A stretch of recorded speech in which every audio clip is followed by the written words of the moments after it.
Here we go, ladies and gentlemen. Here we go. This is Wasteland Podcast. My name is Budmaster. I'm here with King Cobra. How are you doing today, King Cobra? How you doing, big guy?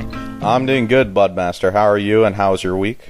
My week was great. Went to work, did my thing. How was your week? Well, Budmaster, it was an exciting week, especially yesterday when I had the smoothest facial shave of my life. Really? Yeah, everything about the shave was perfect. The Gillette Pro Glide that I used cut through very evenly and smoothly. I had no nicks or cuts after the shave. I'm not sure what I did differently this time, but it might have been my technique or that my health is deteriorating and my facial hair is just falling out more easily. But overall, excellent shave. That's good to know, man. They might actually use a Gillette commercial, I had more important things to do, of course, than worrying about shaving, like contributing to society with my job. You cold as ice, man. Anyways, I want to first thank anyone who's still listening to our podcast from last week's review of Radiohead's album OK Computer. I know we didn't use the proper song terminology in the reviews, such as saying stanza instead of verse or saying transition instead of bridge, especially King Perfect Chef Cobra here. But we hope our review at least perpetuated the conversation about Radiohead amongst our friends or families and somewhat helped in contributing to your enjoyment of that album. Yes, we will do more album reviews in the future, and we will be talking about upcoming radio concert in Cincinnati within the following weeks. Great. So this week we will be talking about sports and in some ways philosophizing certain aspects of sports in order to get a better grip on the reality of sports and professional American football and college athletics. Well, within the past couple years, Budmaster, there's been a greater awareness of concussions and the effect it has on American football players. Concussions have been asymptomatic for chronic traumatic encephalopathy, which is a progressive degenerative disease of the brain, according to Boston University Center for the Study of Traumatic Encephalopathy. CTE severely hampers an athlete's life after professional football. Of course, concussions are caused by hits to the head and seem to be becoming more prevalent in the NFL, whether it's due to better diagnostic procedures or the progression of the athletes becoming faster and stronger that result in harder hits to the head. Thus raises a question whether there is a moral and legal obligation within the seemingly postmodern society on behalf of the NFL or fans to alter the professional game through rule changes in order to limit the number of concussions. This raises a lot more questions for the discourse later on in this podcast. Well, man, that was deep. Almost as deep as and clean as your facial shave this week. Can you quick breaking my balls and mention what topics we will address in college athletics? Yes, the world of college athletics has financially increased over the past couple of decades, as you know. Through the use of television deals and raise in popularity for college tournaments such as March Madness or college football bowl games, universities have been receiving larger revenues from their sports. This has led to questions of whether athletes are being exploited by the university for financial gains, or whether going to a money compensation system will ruin the spirit of amateurism within college athletics. This raises more questions about the state of college athletics and what perceptions we might have of it in the future. Okay, first, we'll be talking about concussions within football. It has been widely reported the effects and causes of concussions. In particular, Alan Schwartz has written some groundbreaking articles in the New York Times. There is room for debate about what the long-term effects of concussions are, but we are going to be conversing under the premise that concussions cause CTE in the long term. If such a disease is caused by concussion, then it raises the question: what is the moral and legal obligation of the viewers in the NFL to prevent concussions, if there is any obligation at all? There are seemingly numerous perspectives to discuss the problem of concussions, but we'll be relying on postmodern views while trying to establish a traditional moral narrative to counteract and rebuttal the postmodern views.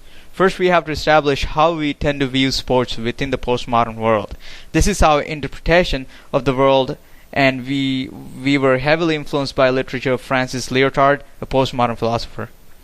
Yes, a postmodern sports world is a world largely rid of meta-narratives, or overarching discourses that try to explain phenomenon according to their own terms.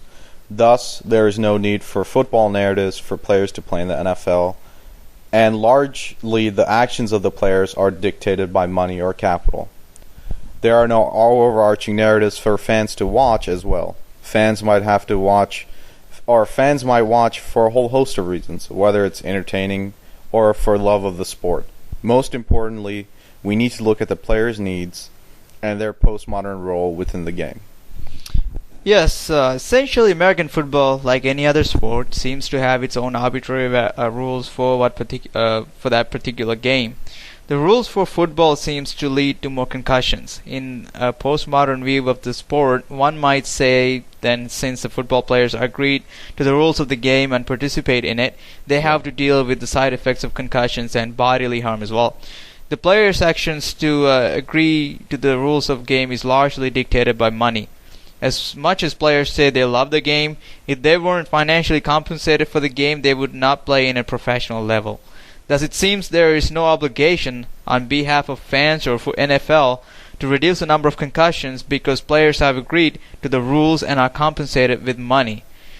But one can also make the point that NFL may want to reduce number of injuries, specifically concussions, because it might reduce the player's ability to participate in the game, ultimately resulting in fans not watching the game because their favorite player is hurt, thus reducing money generated for sport. So what you're saying, Budmaster, is that the NFL in the postmodern view has no ethical obligation to reduce the number of concussions in the game as long as the revenue generated is increasing and the players are willing to accept the rules of the game. Essentially, as long as revenue keeps going up for NFL and the fans are not upset about concussions for players, thus reducing the revenue generated. The NFL does not have to change the rules to reduce the number of concussions. I don't believe the players have any legal action, either since the NFL didn't prevent them from participating within the game and the players openly accepted the rules for the game that might lead to concussions. But it seems the NFL is changing the rules of the game in order to better protect the safety of the players of the game by either punishing those who tackle the head of other NFL players, such as there have been Saints players who have been fined for having tackled other players in the head. And the NFL seems to think the fans will stop watching if concussions are not reduced, thus ultimately reducing ticket sales if the fans don't want to watch a game filled with concussions or having their favorite player hurt.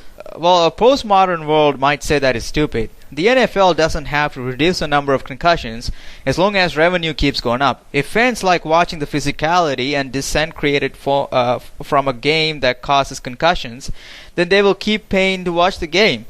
If the NFL reduces the physicality of the game too much in order to better regulate player safety, then fans might get upset and the NFL might lose revenue that way. Ultimately, Budmaster, a postmodern view would dictate that NFL is only obligated to regulate concussions when it starts affecting revenue.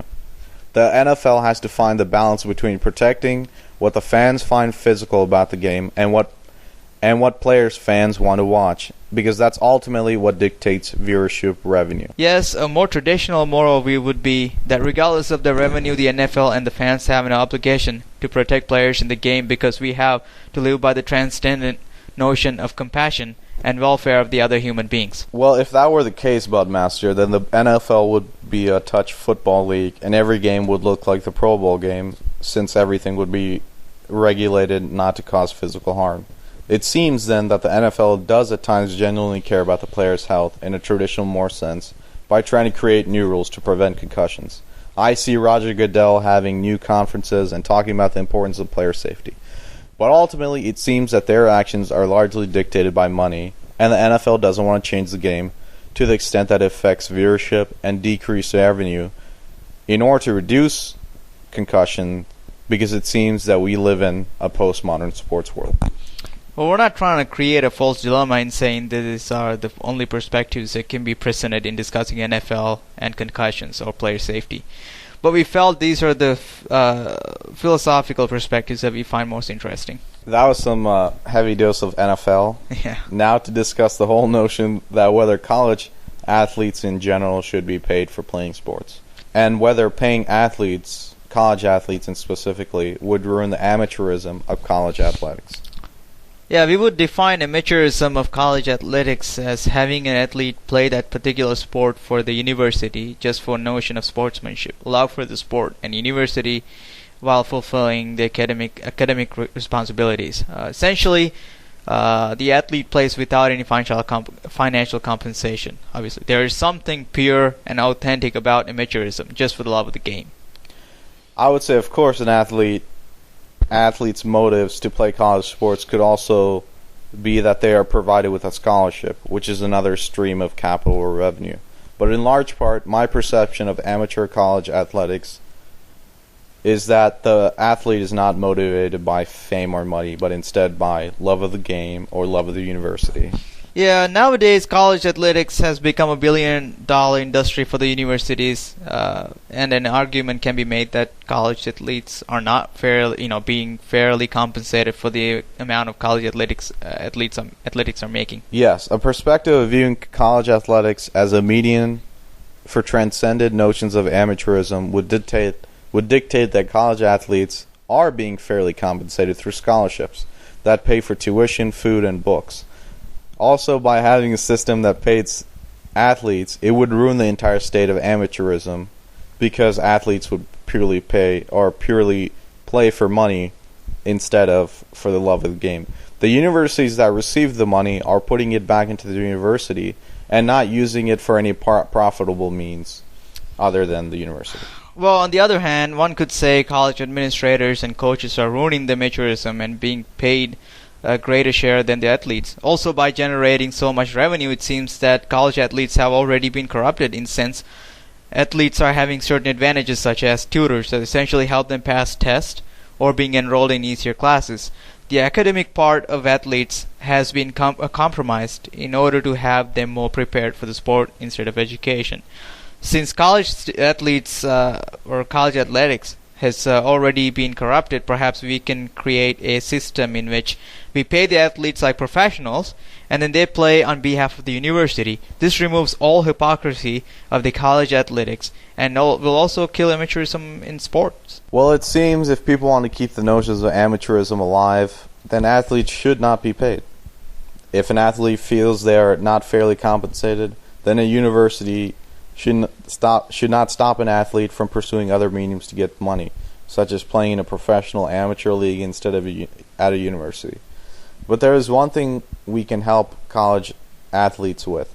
They are not given college credit hours for participating in sports. There was an article in Philosophy of Sport that said the establishment of universities frowned down upon athletes and that athletes are not fairly given college credit hours for participating in extracurricular activities, unlike other students. For example, a music major is given credit hours for participating in a band or orchestra. In the same way music majors are given credit hours, perhaps a college athlete can be a credit hours for participating in sports, since it requires critical thinking and hard work just like participating in an orchestra. If athletes are given necessary credit hours, this will reduce the overall curriculum load and help them focus more on the education and perhaps help them feel more compensated for their participation in college athletics. Alright, on that note, we are going to wrap this podcast. Hopefully this discussion we just had will stimulate conversations amongst our listeners. Yeah, thank you for listening, and please give us feedback on how to improve the podcast how to make it more pleasurable, and let us know if we violated any major philosophical principles. We're trying to get better, so. Alright, peace out.